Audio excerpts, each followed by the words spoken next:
Hello, everybody. Welcome to the Mpumi show. I still don't have a theme song. I still don't have a track for my show. So you're going to have to deal with my singing. Welcome to the Mpumi show. Hello, everybody. My name is Mbonane, and I am a purpose alignment strategist. As I was saying that, I was thinking about I'm Bali Tapo and I'm a housekeeper. I'm a purpose alignment strategist. That means I am the expert that professionals turn to when they want to pivot into fulfilling careers with more impact and more income simply by aligning their purpose to their profession. And I know I always use this word simply. And for somebody who hasn't discovered their purpose and hasn't turned it into a profession, it can get very frustrating to say, how is it simple if I haven't done it yet? How is it simple if I've been searching for my purpose, trying to discover my purpose? How is it simple if I've been in this bad and toxic environment? How is it simple if I haven't yet found my professional purpose? Hold your horses. Hold your horses. It's simple because there is a blueprint. And guess who's got it? Hello, everyone. Today, I will be speaking about the 3 enablers for your purpose or your professional purpose. Now, I struggled with the topic for today. In fact, I struggled to decide what to talk about. I had 2 topics that were teeming in my mind, and I was just thinking about which one I want to convey today.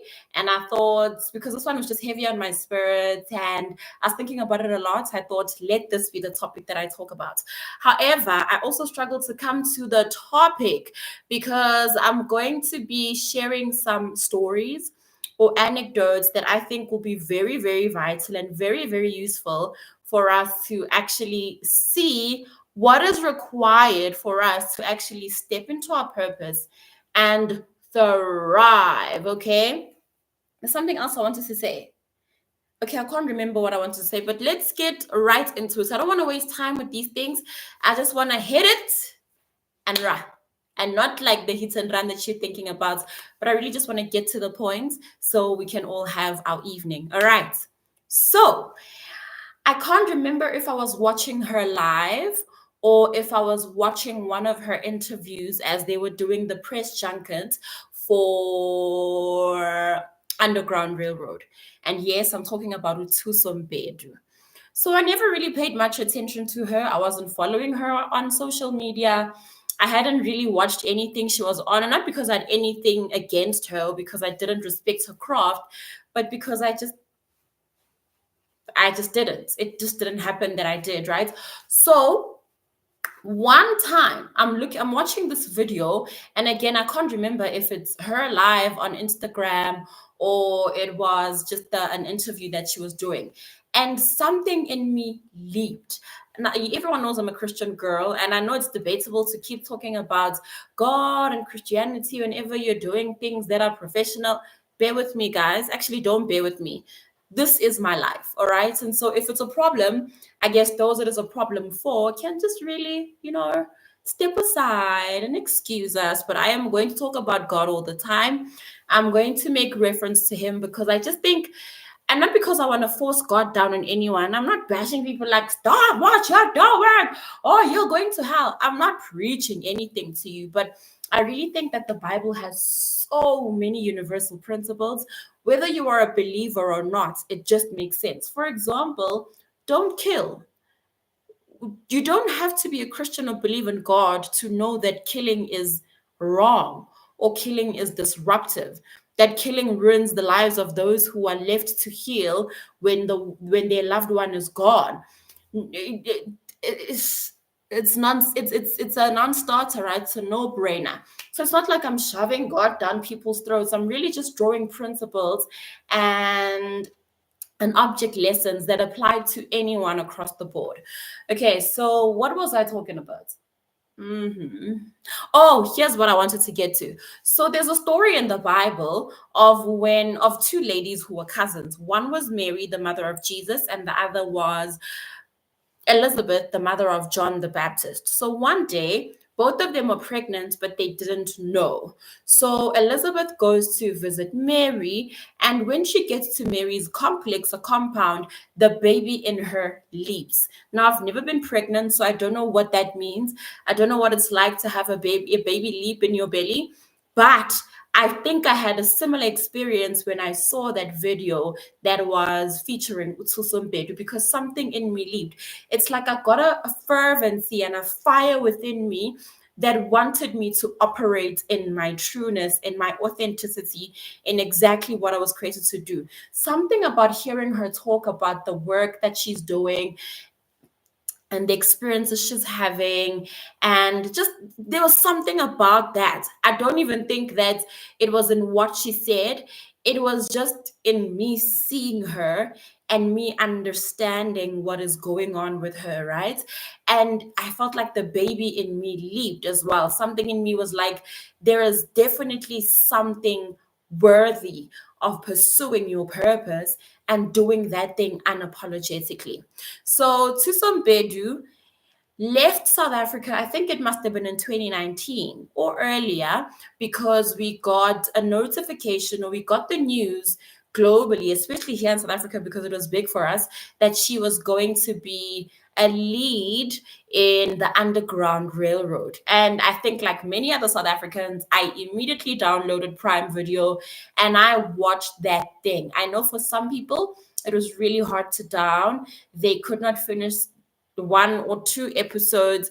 They just couldn't do it. It was really hard to watch because it was difficult to see the slavery and the torture that Black people were subjected to back then.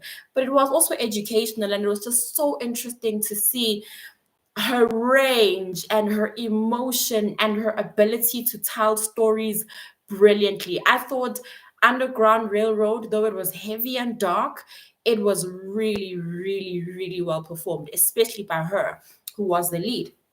Soon after that, she was one of the female leads in the movie The Woman King. Now, this is a story that seems to be just a story, right? But it wasn't until I saw a pattern in somebody else. And that somebody else is Unomzamo Mbatha. Now, I've always been a fan of Unomzamo Mbatha. I've always loved her work. I loved the humanitarian parts of her work. I loved her business, the business part of her work. I loved her acting. I loved that she's an ambassador for UNHCR, for what is the thing, global citizens, that she does work with refugees. I've absolutely always loved her as a personality. When she's presenting or hosting something, she's brilliant at it. She's just somebody to look up to. She's a smart girl. She at some point dropped out of school but went back because we finished what we started, right? A very smart girl that when I see her speak and perform, I'm just like, oh my goodness, I love that. So I realized that in 2019 as well, Nomzamo Mbatha left South Africa and went to the United States. And shortly after that, what happened with her career was just bananas. She then debuted in 2021 in the sequel Coming to America. And she did well. She did well in that. But here's the thing: I'm not talking about moving to South. It's moving to America or South African women moving to America. That is not the point. Although in that is a fundamental principle that I want us all to grasp, and that fundamental principle is environment matters. Nomzamo Mbatha's career here in South Africa was good. It was okay. She was in Isibaya for a while. She did several movies. I think there's one, Tell Me Sweet Somethings, and she would also do some refugee work. But it just seemed like when she made the move, her career catapulted and shot out the sky, right? Similar to Tusombed, when she moved and she placed herself in an environment where opportunities can easily locate her. Her work just also, yeah, it skyrocketed. She's now the face of L'Oreal Paris, and so many other wonderful and mighty things have happened. Nomzamo Mbatha has had lunch with Oprah Winfrey. There's just a lot that happened. And here's what I've come to learn about this particular thing, because I study people. I study people who operate in their purpose. I study people who thrive. I study people that do what they love and do it really well. And those who they do it for are equally as in love with that work as them. And what I learned is this, and I wrote it down. I actually wasn't planning to have any notes today because I wanted us to have this chats like sister to sister or sister to brother or very intimately, right? I'm even wearing a crop top, although you can't see it because of the way the camera's angled. But I really didn't want to write notes. But I wrote this down so that I can capture it as well as I think I wrote it down. And here is the thing. There is an environment that best suits the requirement of your design. And I think I jumped the gun here. I believe that, I think the title of this was the 3 purpose enablers. I believe that 3 things are very necessary, 3 things are very important, 3 things are quintessential, paramount. Triple six, 3 things are highly essential when considering making a pivot to your professional purpose or even any career move for that matter. And those 3 things are design, requirement, and environment. And putting these together, here's what I want you to know. There is an environment that best suits the requirement of your design. Each of us have been designed in a way that calls for or that will meet the requirements of that design. However, unless this design is put in an environment that requires what this design has, then we've got problems. I'm going to give an example. When God created, he first created the sky, and then he put birds in that sky. He then made the sea, and then he put all sea creatures in the sea. Then he made land, and then he put plants and animals and people in that land. And here's why. He knew that the sky would require aerodynamics. And so, as he made the birds, as he made the eagles and the falcons, what else flies in the air? Should I say bees and flies and wasps? But anyway, he knew that anything that is going to exist in the sky or thrive in the sky would require aerodynamics. And so birds were created with feathers and wings so that when those things go up and flap, they will have that aerodynamics that will allow them to fly through the sky. Put me in the sky, and guess what happens? Gravity will pull me down. I won't even go far.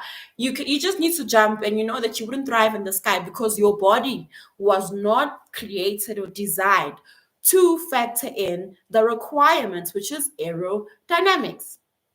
The sea. Animals in the sea, and I don't know what octopi and sharks and stuff have, but I know that animals in the sea, let's say fish in the sea have scales and fins. So understanding the conditions of the sea creatures were designed in a way that would suit the requirements under the sea. Man, animals. If you were to put me or a cat underwater, we would probably drown and die because we're made to breathe air. We're made to thrive and flourish on land, on the ground, and not in the sea or in the sky. So the way we are designed physically, biologically, the way animals are designed, the way plants are designed, we are designed in a way that when we are placed on land, our design is sufficient, or our design is able to meet the requirements of the environment. So you find people who are so frustrated in their workplaces. You find people who are so frustrated with what they're doing. And the reason is they already came with a design, right? Or the experiences have sort of what do I want to say? Sort of factored or had something to do with how they are now. And given that that is their design, that is how their minds were made, how their bodies were made, how their hearts were made to respond to certain things and want to accomplish certain things, how our eyes or our mouth or whatever are designed and made. And I'm not talking about how we are able to move, as in like physically move, but how we are designed to be a solution in the world. People find that they're so frustrated in environments, they're so frustrated because they are in environments that don't suit their design. The environment requires such and such a thing, but they come in with a design that has certain features and can accomplish certain things. And when they come to this environment that's got requirements that are at odds with their design, what happens? Friction, a clash. So people are then frustrated, like, oh my gosh, I hate it here. I feel stuck. I feel miserable. I don't feel like I'm supposed to be here. There's something that beckons for me, something more. Is because people are not true to what the requirements of their design is. And so they put themselves in environments that will never accommodate their design. And even if they do get into those environments and try to do the work and try to thrive, they will just fail because they are feathered and winged birds that are trying to survive in seas that only require fins and scales. So if you're wondering, oh Lord, why do I hate it here? Oh my goodness, I don't want this. I want to be in something else. It's because you are designed for something other than what your environment requires. So you're frustrating yourself, wanting yourself to meet the requirements of an environment you are not even meant or designed to be in. I studied mining engineering, and from day one, I could just tell that the way the way I'm built, the way I'm designed, the problems I want to solve, my way of thinking, the skills I have, the things that tug at my heartstrings, my natural abilities, my supernatural gifts, the way I'm designed and what this environment requires are at odds with each other. And I went through mining, 4 years studying, 1 year as a technical consultant, and I could do the work, but I was frustrated because my design said you are not optimally used in this place. It's like if a chair was put here on the wall and I was like, chair, show me Grey's Anatomy. The chair, if it had feelings and it could communicate, would say, what do you want from me? Because I'm not designed to show you a vision. I'm not designed to give audio or show you a series. I'm designed to be sat on top of. Sit on top of me and you will be maximizing my design. This television, if I decided I wanted this television to be my fridge, it would not meet the requirements of a fridge because it is not designed for it. So here it makes sense, but elsewhere it wouldn't make sense. So we place ourselves in environments that have got nothing to do with the requirements placed on our design. You have a unique design. You have a design that let me see what I made here. You have a design that has certain requirements on it.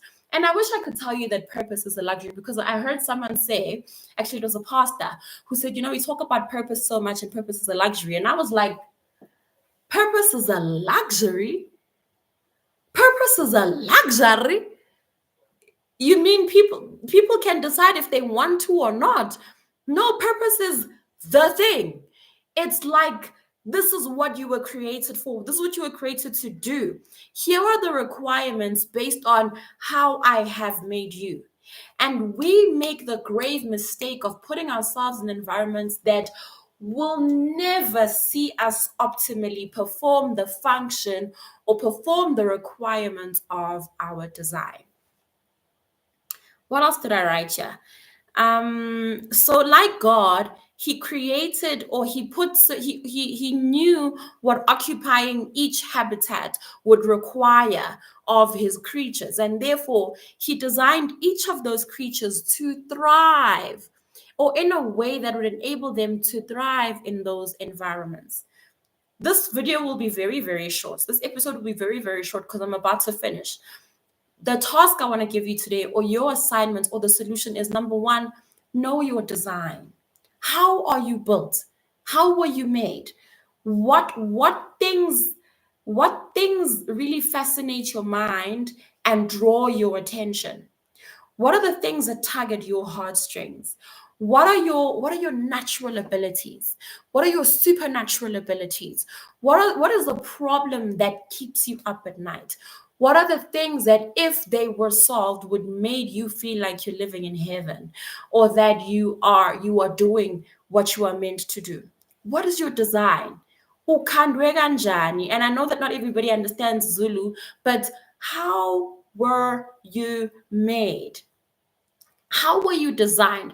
How were you uniquely designed? Your natural abilities, your skills, and all of those things. Know your design. Number two, understand the requirements of that design. What is it then that you are meant to do given how you were made? What problems are you going to be solving? In what way? For which people? Using what? What is the requirement? Because if you understand the design, you will then know that I am designed in this way to fulfill this requirement. And then the last and best thing you can do for yourself is to then ask, which environment should I step into? Which environment should I take up space in that will allow me to meet the requirements of this design? And please don't misunderstand me in thinking there are certain environments that you're not made for, that you can't thrive in. No, no, no, no, no. If I went to NASA and was like, I want to prove that women can be great astronauts or can do great in what point am I proving? The only point I'll prove is this one: that if I place myself in an environment that has nothing to do with the requirements of my design, I will be frustrated. And heck, I will frustrate everybody else, the system, those who have to deal with me. I will frustrate nature because I'm not where I belong.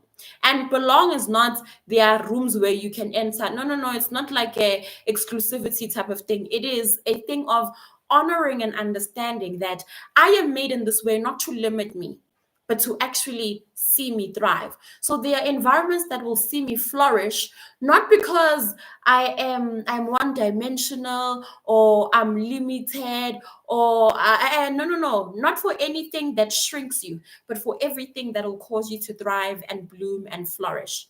So number one, know your design, know the intricacies of your design. Number two, then understand what the requirements of that design are. And finally, get yourself or put yourself in positions or environments that will see you thrive because you are operating optimally within that design. And everything you're doing, or all the requirements of that environment, agree with your design. You want to find yourself where the piece of the puzzle just sticks because it is the missing piece. So where you don't find yourself, you know you were a round peg, but you're going around in triangles or squares trying to fit. And then when you put yourself in a square, there's all this cavity and you feel, oh, something is missing. Or you try to fit yourself in a triangle and you can't even get in there, and you have to chip away some of your surfaces or circumferences because you want to fit. Don't do that. If you are a circle, put yourself in an environment that wants a circle and that will see a circle thrive.